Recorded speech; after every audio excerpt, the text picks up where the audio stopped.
Well, I have to tell you, after 13 years, it is particularly encouraging and rewarding to see such a large group assembled to continue to have this conversation.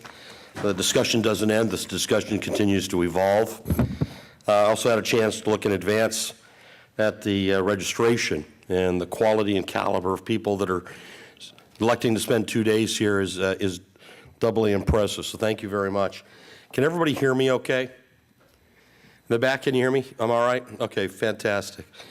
Well, this morning it's kind of fun for me because I get to do what I like to do, which is set the stage with a series of observations about what's going on in the marketplace. I will tell you that the data is sourced from multiple folks, the NVCA, James Mawson, Global Corporate Venturing, PricewaterhouseCoopers, across the board. So they get the credit for the data. All of the analysis is mine, so blame me. So we'll jump into it. The second part, what I enjoy about this morning is I get to introduce our first keynote speaker, who's a very, very good friend of ours, Jeremiah Ouyang, who is without a doubt one of the sharpest, not one of the sharpest, the sharpest analyst in the social media space in the country today, and you'll delight listening to what he has to say and his observations. So let's talk a little bit about 2010, not an improvement over what we'd seen in previous years. I'm going to do this without my glasses, which is going to be really kind of interesting. But year over year, capital invested up 19%. Not a big number, but in a year we went in with more questions than we had answers. Certainly a step in the right direction. Corporate VC investment increased to $1.9 billion, about 8.72% of the total, or 33% year-over-year increase. That is significant. The year-over-year increase is significant. The 8.72% of total capital being deployed is significant.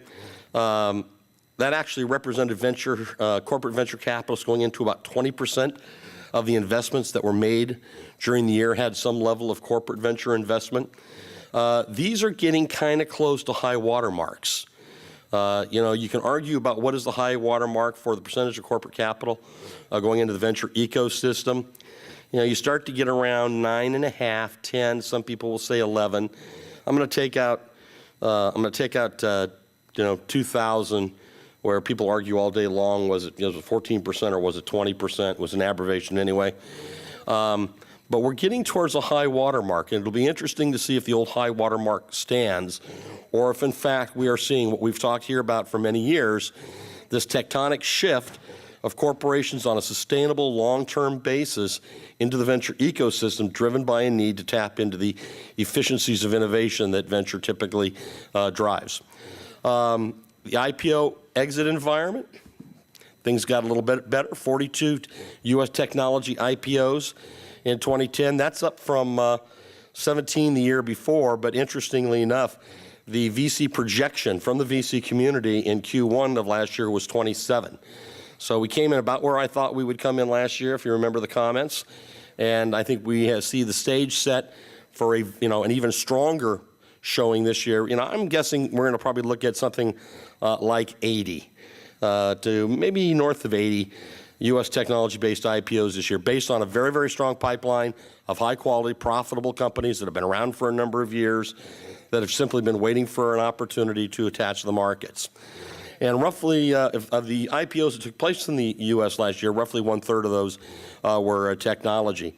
The exit market continued to materially improve. If you look at sort of the total consideration for exits in 2008 and 2009, we're running around $41 billion. That number in 2010 jumped to $71 billion. So a significant tick up in exits comprised both of IPOs and M&A. The biggest jump on a percentage basis was around IPOs. But M&A came in with a strong increase in number of transactions and a reasonably moderate tick up in terms of size of transactions.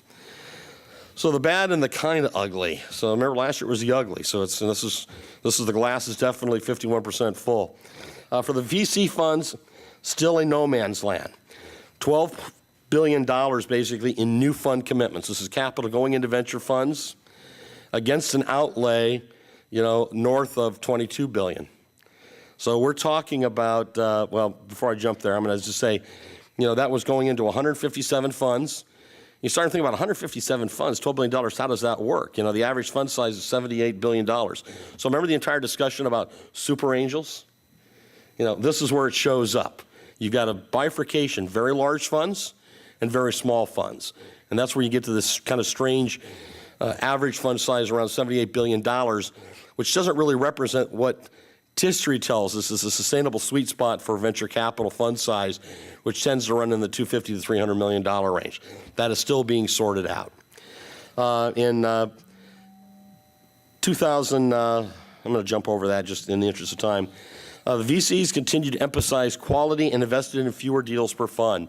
This is a situation of where investors have had to be very choosy, not just looking at the investments that they think are attractive, but how does that exit tie into an exit strategy, or how does that investment tie in to an exit strategy? How does that allow the venture capital fund to generate a return to show liquidity to investors, sufficient to allow them to raise the next fund? So there's a lot of calculus that's going on these days as the overall industry continues to want to consolidate. There are going to be fewer players. LPs aren't writing checks. They're waiting for liquidity. Investors who are making investments are looking for investments that will generate liquidity sooner rather than later, shifting the bias towards later stage or special situations. Everybody's dancing to kind of get the flywheel moving again. And that's what we saw a lot of if you look at the overall investment environment in 2010. But it continues to be tough. If you look at top three pension funds in the state of California, the California CalPERS, CalSTRS, and the UC Regent system lost $110 billion in 2010. So for all of the discussion about return to normalcy, capital beginning to flow, you still see the institutional investors who are, if you will, the source of much of the capital that feeds the ecosystem are under a tremendous amount of stress. And they're under stress, particularly, frankly, in their alternative asset portfolios where they've made very long-term commitments. Those don't bounce back nearly as fast as the public equities bounce back, and it takes a long time for that curve to right itself. The venture dry powder crisis, this is kind of an interesting one that comes out of the data. The VCs invested $22 billion in 2010 and raised $10 billion, so a net loss of $12 billion. You see in 2009, 18.3 invested, 16.3 raised, another net loss of $2 billion. 2008, 28.1 billion invested, 26.4 raised, a net loss of 1.7 billion. So we have 3 years of eating into seed corn. We're deploying more capital than we're raising, and that has some implications as we go down the road. I'm going to jump through a lot of this data as I typically will. This entire presentation will be up on the website. What's interesting here is you see the sort of the stabilization of investments in the last couple of years by quarter. That one Q2 pop-up in 2007, no real anomalies there, or 2010, excuse me, no real anomalies there. It was just a convergence of a lot of activity that had been pent up. Show me the liquidity. This is the interesting one. This is where I have to actually turn to the chart. So if you look at venture capital fundraising, again, we summarize. If you look at 2008, 26 billion coming in, 2009, 16 billion coming in, 2010, 12 billion coming in. The numbers are heading in the wrong direction. So what does it take to begin to break loose that system? Here's one way of looking at some of the things that have happened last year. You look at the IRR figures for venture capital. And the first quarter IRR popped up to 3.7, 1 year IRR up to 8.2. That was a positive indicator. It's been a few years since we've seen that kind of positive feedback. Part of this is being driven by the bump up in exits, which had a positive reinforcing impact of popping up returns short term. But you still see the 10-year number being measurably negative, 4.6. This is the number that picks up the debacle at the beginning of 2000, 2001, 2002, 2003, and some said, for a couple years thereafter. So those long-term returns in the interim period of time are still not looking particularly well. It'll take a long time for that number to come out of it whole. It's going to take 4 or 5 good years of performance for the curve to begin to normalize to what we historically would expect. But then looking out at the 25-year return sitting at 25.6%. Now you can sit down at the bottom of this chart. We have the Dow Jones Industrial, the NASDAQ, and the S&P. You know, that's really great. It's interesting data point if you're an asset allocator. Venture capital doesn't compete with those guys long term. Where are the dollars going? I'm going to jump over this. You'll see it, but software, biotechnology, industrial energy, medical devices tend to be the big concentrators. I'm going to jump through. This is one of the slides that I think is particularly interesting. Investments by stage of development. So at the top we have expansion stage, taking $8.5 billion of that $21 billion that was invested. You look down at the very bottom, startup and seed, $1.7 billion. You know, roughly 10% of the investments that were made last year were made in startup and seed. Now, at one level, you understand it from a venture capitalist perspective. I'm looking for liquidity. I'm looking for returns. If I don't generate returns, if I don't put numbers up, I've got nothing to talk to my LPs about. It's not going to be a good Christmas. So I'm going to look for later stage, more mature companies. At the flip side, that is the seed corn of innovation in America. And historically, to have a healthy venture ecosystem, that number should represent 30 to 35% of the companies that are being funded, or roughly 1,000 companies, should be in that seed and early stage domain.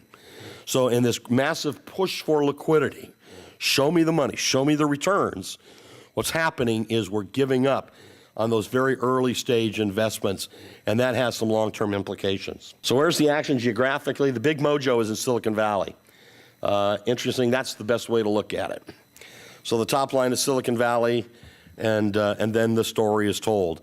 What you're seeing is more and more of a consolidation geographically into fewer geographies where there are sustainable ecosystems. You know, for much of, I would say, the late 90s and through 2007, 2008, we saw sort of a flowering of innovation around America where it wasn't all taking place in Silicon Valley or in Boston. You know, Research Triangle Park was coming up, Washington, D.C. was coming up, Austin was coming up. And those ecosystems, while viable, will become challenged if this trend continues. There's a critical mass, you know, of resource, of deal flow, of capital for this to be self-sustaining in a geography.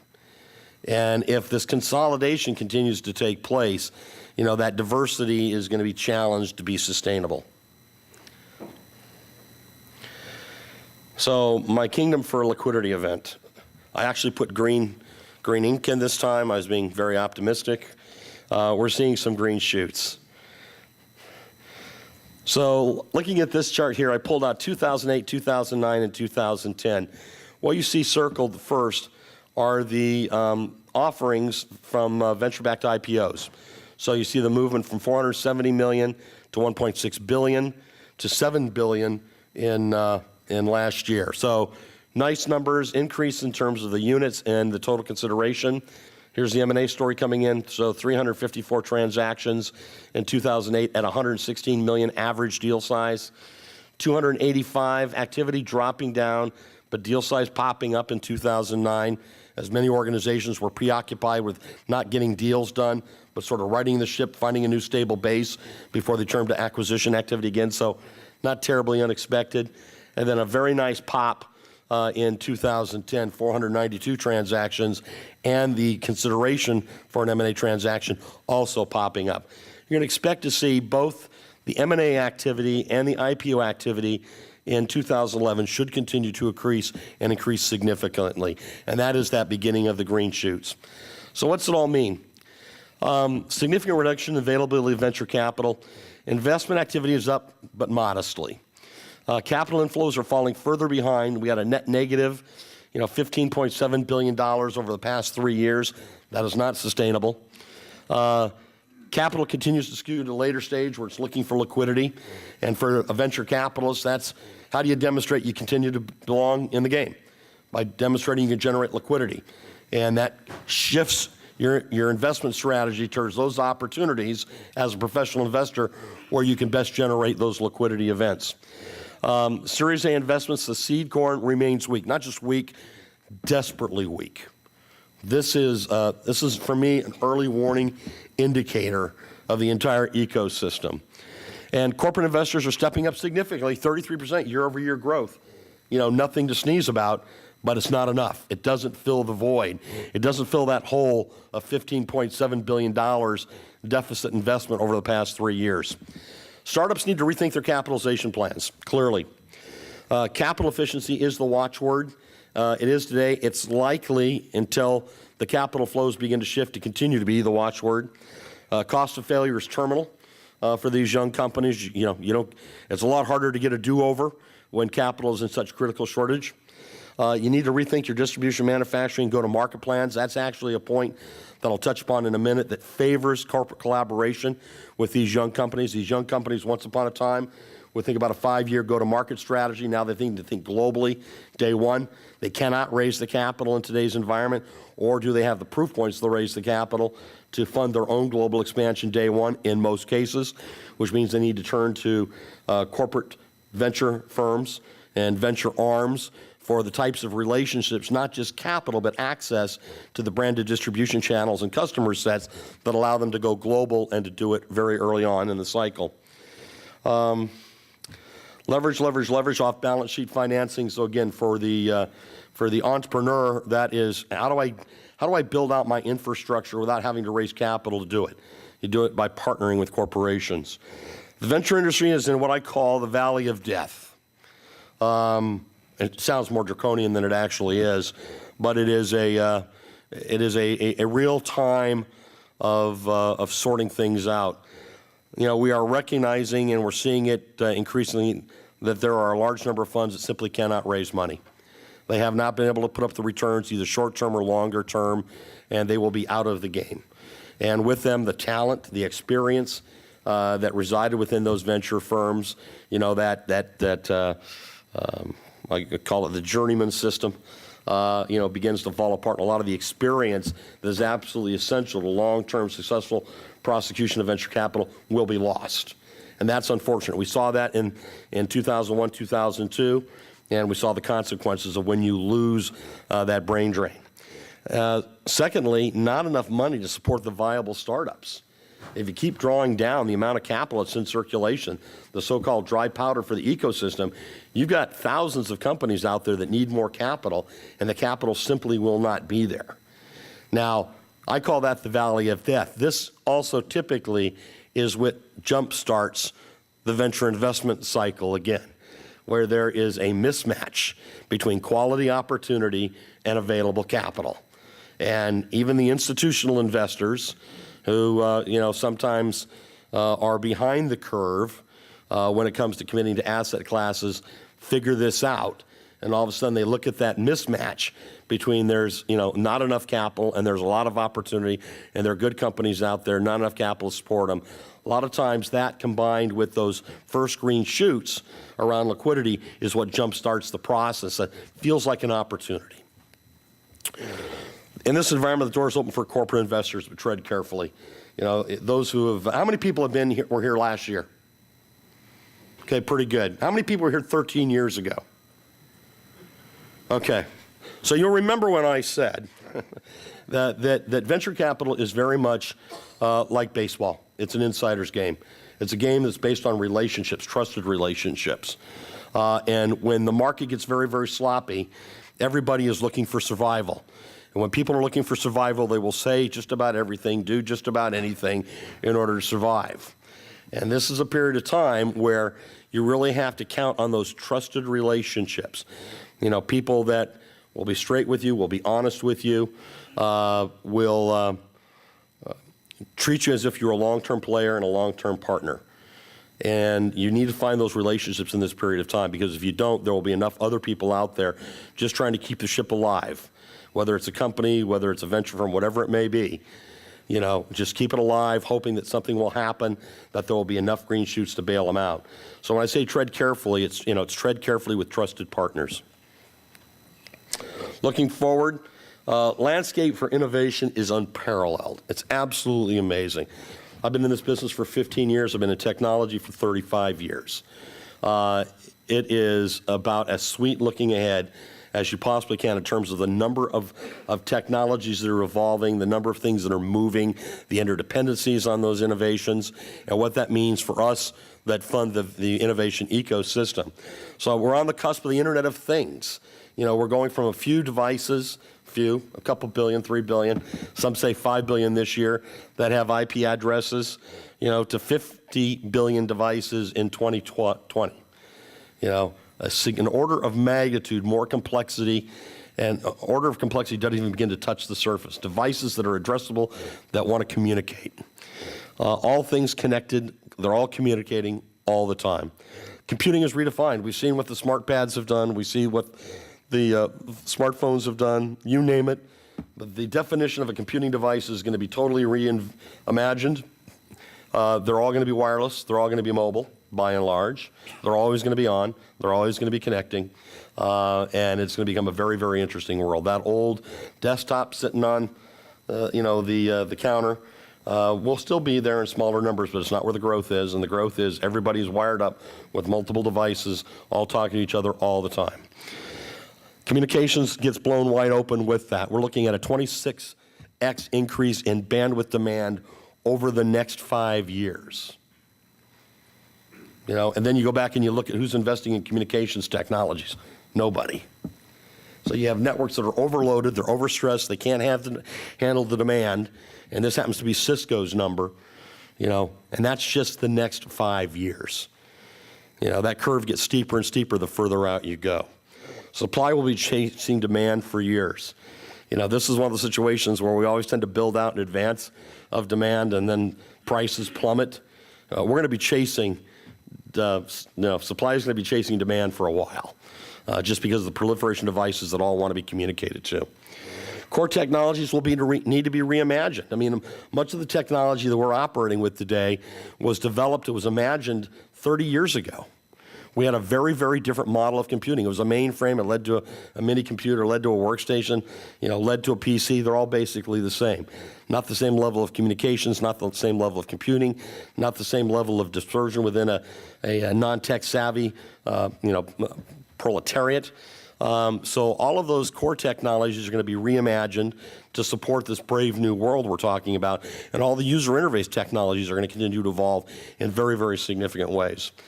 You know, it's going to touch on what I call turn me on all the time, battery technology, energy technology. All these devices are electronic. And so what does that mean for innovation in batteries, around power management, about utilization, around efficiency, major areas for breakthrough. And then finally, what it leads us to is the human network. You know, we are all going to be networked together. And we're going to be communicating when we're sleeping, when we're awake. The fabric of commerce on a global basis is going to shift from everything that we've known, over the last, you pick it, 3,000 or 4,000 years of history, to a very different, very faster, more robust, more dynamic model. And all of that is going to be enabled by technology, much of that technology yet to be invented. So that's the opportunity. If you look at the VC environment against that, we're still restructuring, looking for answers, trying to figure out the right fund size. What's the role of secondary markets? We're going to talk a little about secondary markets here. Fascinating conversation about, is a secondary transaction, is that liquidity? Or is it a promise for liquidity? Is there kind of a promise for liquidity at some point on terms yet to be discovered? How does that factor into the conversation? IPO versus M&A. My belief is we're going to see M&A play a sustainable, more important role in exits going forward than they have been historically, as the shift from large corporations towards outsourced innovation and acquisition for external M&A takes a more prominent role in the innovation matrix within corporations. We're approaching a crisis in some ways. We don't have enough new dollars to support viable companies. Now on the other side of that crisis is if you have dollars to support those companies, it's a buyer's market. And returns pop up, and you get to buy in later. So there's some good news there. Once again, the venture consolidation will result in lost vital experience. This is one of the biggest things that concerns me. I talked about this back in 2000 and 2001 and 2002, when I thought we'd see a 30 to 50% consolidation in the industry. We saw maybe 30%. One of the unintended consequences of that consolidation was the brain drain. The people that had had successful careers in venture capital who simply said, it's time to punch out. And with them went 15, 20, 25 years of experience working through all of the nuances, all of the things that aren't in the books, the relationships upon which they had practiced their craft for 25 years. All of that was lost. And it led to a lot of excess in the venture industry in terms of too much money overhanging from the bubble, being managed by too few people with too little experience. And then we wonder what happened to those returns in 2001, 2002, 2003. Very predictable. We're at risk of seeing that pattern repeat itself if we're not careful. For startup companies, hang on for the social media roller coaster. First you crash and then you soar. This is a personal perspective of mine. The venture community has been excessive in its love for social media, as it usually is with most new shiny objects. It doesn't mean it's not real. It just means the hype runs far ahead of the reality. The second wave is when you start getting into how do I generate a return on investment from social media. That's when it gets very, very interesting. Social media and cloud computing, are probably the two big areas today, but the areas where I would guide people, follow the profits. Don't get caught up in the hype. Look at what's leading to revenues and what's leading to profits. That's how you discern the wheat from the chaff in this particular environment. Cloud computing is beginning to swing into overdrive. It's real.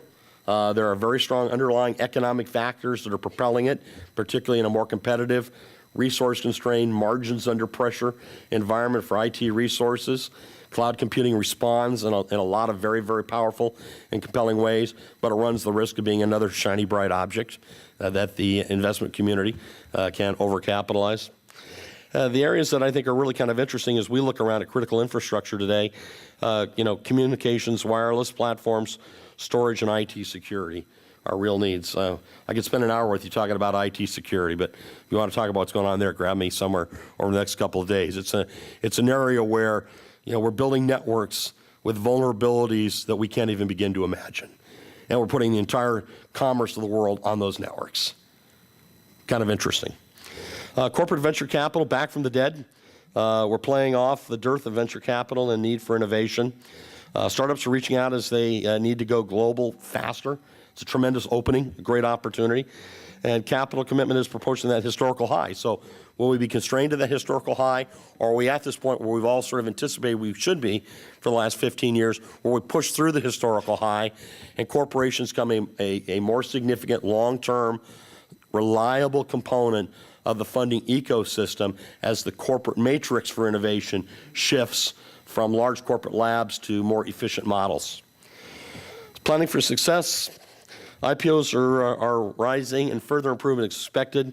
So I think we'll see that 80 plus this year. M&A remains a very, very strong path to liquidity and should continue to grow.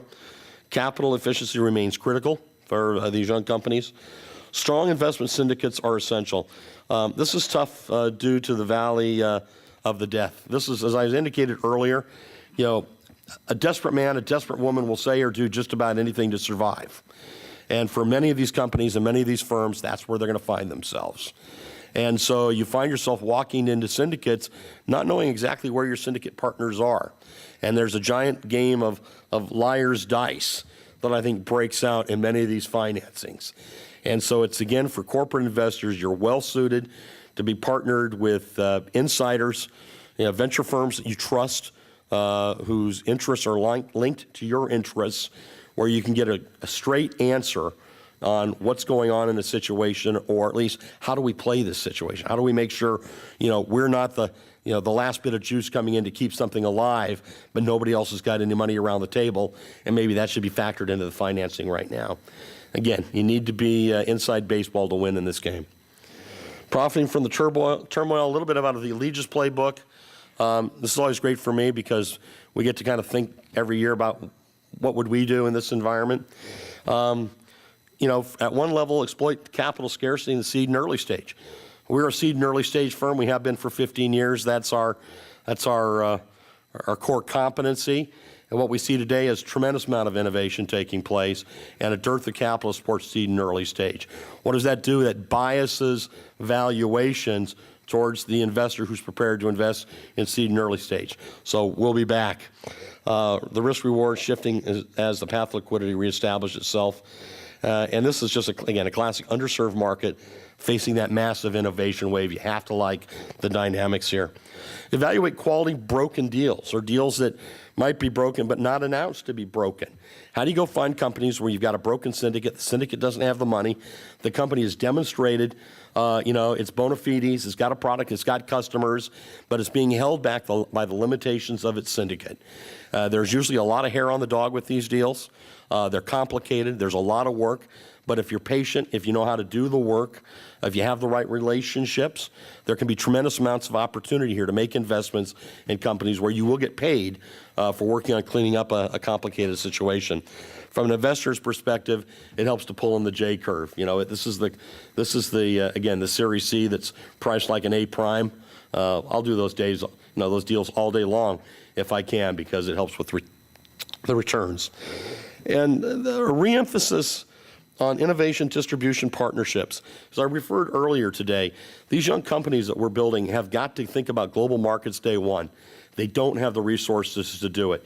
Even if they could raise the capital, which in 99.9% of the cases they can't because they haven't proven they have a product, or they haven't validated the market yet.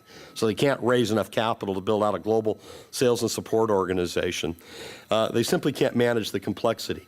So we see a lot of virtue in sort of a shift long-term to reestablishing these relationships where you pull together corporate relationships, as we did in our early years, to look through the collective optics, identify common opportunities, what's the profile of the opportunity, and then go off and use the innovation ecosystem of startups to innovate in those areas.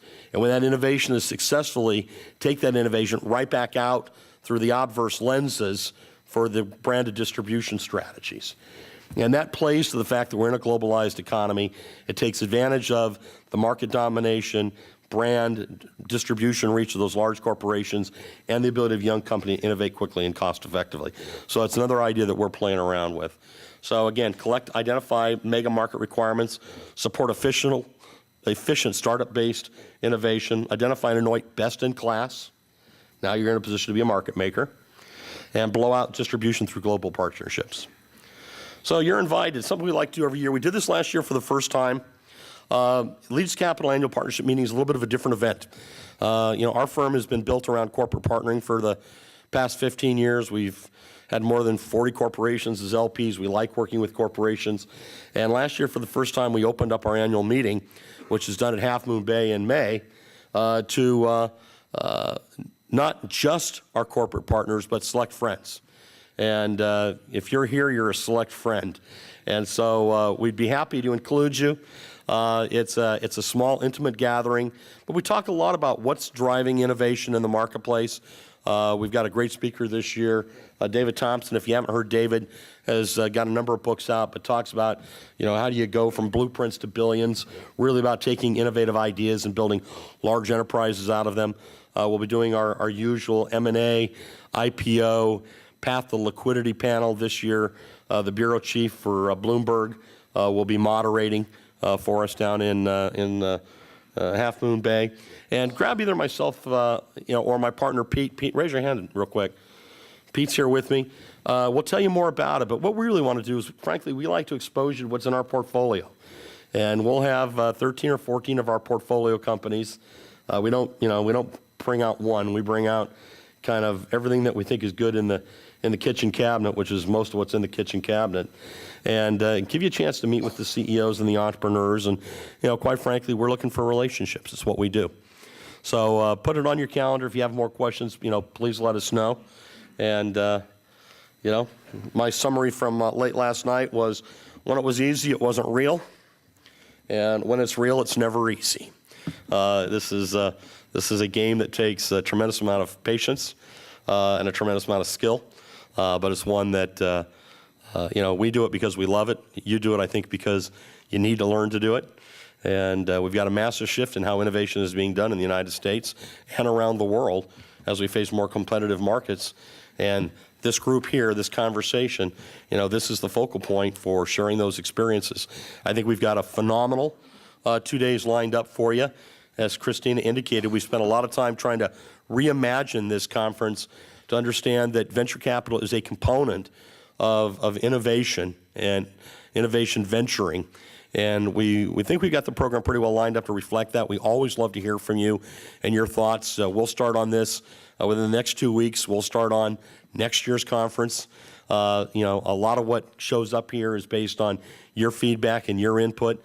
So please, if you think something's missing, you think we're spending too much time on something, if we're just not hitting the ball where you think it needs to go, let us know, because this really is about creating a very dynamic environment for all of you.